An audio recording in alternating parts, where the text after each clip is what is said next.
Durante 184 días, a partir del lunes 1 de julio, 10 estaciones del tren ligero permanecerán cerradas por obras de mantenimiento mayor y sustitución de la vía, que se encuentra de la estación Tasqueña al Estadio Azteca. Así lo dieron a conocer la jefa de gobierno Claudia Sheinbaum y el titular de Transportes Eléctricos Guillermo Calderón.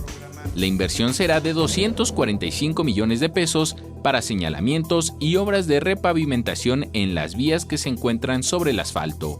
Este recurso corresponde al presupuesto contemplado durante todo el sexenio para mejorar los esquemas de movilidad en la capital del país. Es una inversión, como mencionamos en algún momento, en total, una parte directa y otra financiada de 100,000 millones de pesos entre metro, metrobús, sistema de transporte eléctrico, cablebús y la sustitución y la seguridad en el transporte concesionado.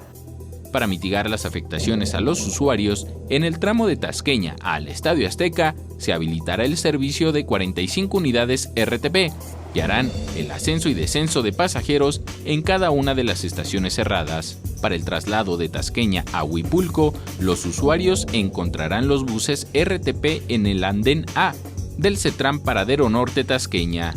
El costo del traslado será de 2 pesos. El usuario podrá realizar el transbordo gratuito al tren y continuar hacia Xochimilco.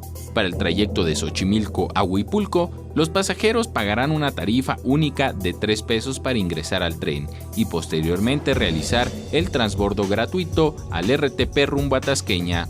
La vía tiene un deterioro grave en este tramo por antigüedad y falta de mantenimiento. Será la primera vez en por lo menos 50 años que se hace una intervención de esta magnitud.